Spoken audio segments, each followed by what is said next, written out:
Hello everyone. The title of today's episode is A Love Between Worlds. And so, you love your world not because of people. You love your world because it's your world. And you see that within it lies the secret designs to how your omniscient gaze has found itself present in these beautiful temporal eyes. Perhaps what a love between worlds could suggest is that it is, in a sense, the dance between individual consciousness and collective consciousness. It is the dance between existence and non-existence. It is the dance between duality and unity. So in a sense, you begin to see that which is aware of one aspect of the spectrum is open to become aware of the other aspect. That person who's trying to just be good has always the potential to do bad stuff. But it is his decency and awareness to the nature of his being that guides his action. Not just the thoughts and the routine. Sometimes our environment has treated us so mechanically that we are not aware of what we really are.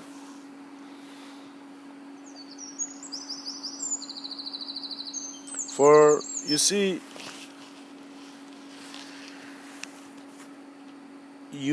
your compassion truly blooms when you're not helping just people, you're helping your whole world, you're helping your whole moment of being is expressing as it is, and there's a comfort there. And so we must begin to allow one another to actually be experienced in a sense of oneness. And oneness doesn't mean like you would just immediately, just in an instant, dissolve into absolute omniscient experience. It just means that you have allowed yourself to be present in the silence and stillness of your being to see that which you are, with all that is, including your fellow man and all being that is here. Because there's a very interesting phenomenon. When all beings are connected, where was the disconnection? So it is the realization of how you're treating your projection that is suggesting your world is not really your world. Give yourself an understanding that even goes beyond many mystical seers. This understanding is one that sight was never yours. Sight was the presence of the cosmos.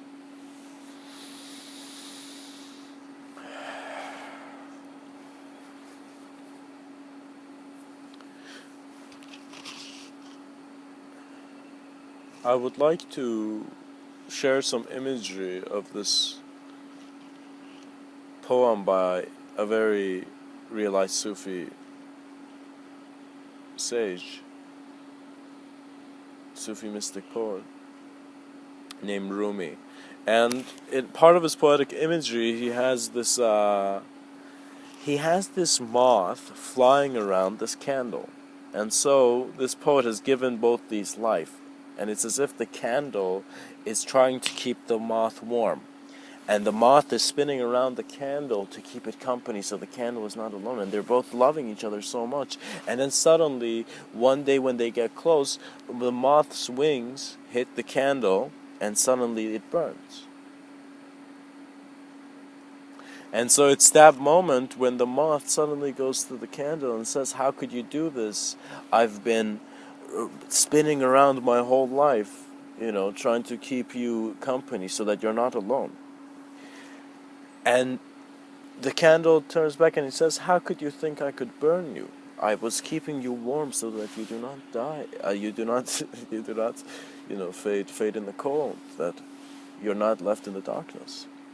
And so it's kind of that moment where you're seeing the love between worlds that innately is present, as how if both individual irrelevancies and disagreements were just allowed to be seen as a moment of experience, there would be a very huge fluidity in how we will not judge each other.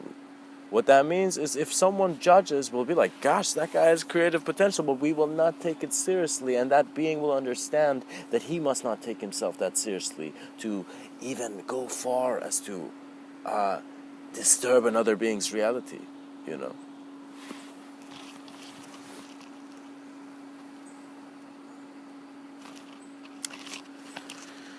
For wisdom comes when you're aware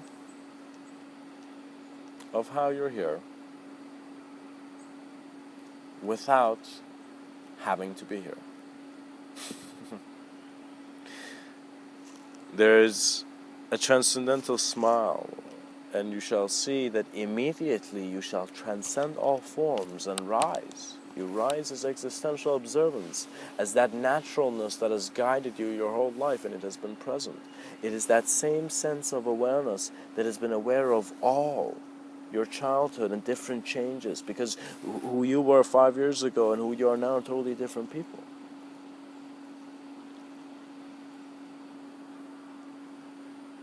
Or who you were when you were 5 years old and who you are now is very different people.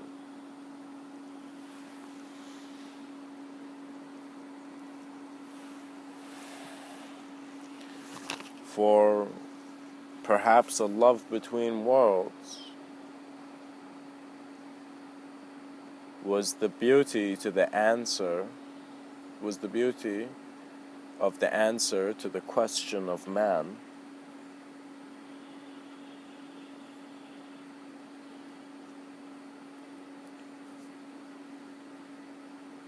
Of where his moment was. You are a presence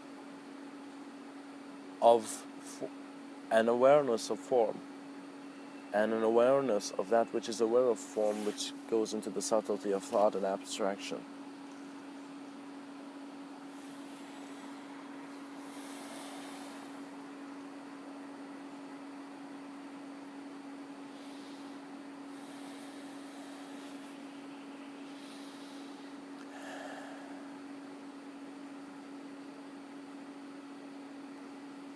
For this life is a blessing.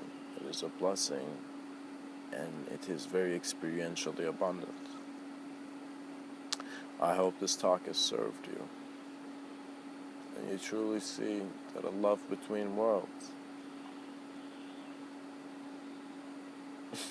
is again the smile of your moment.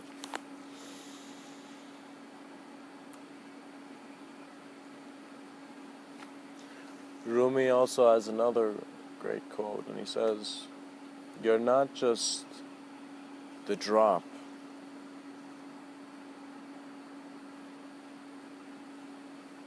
merging in an ocean. You are the whole ocean in the drop.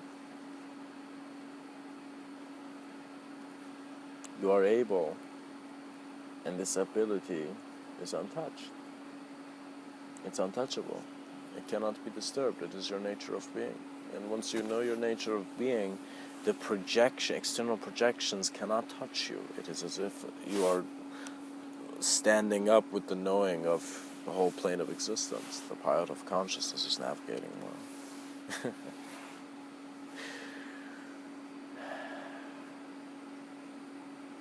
And perhaps for the next generations of moths and candles who were to come, that story served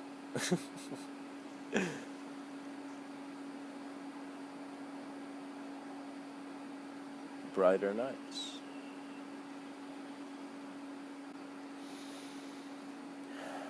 Much blessings and namaste.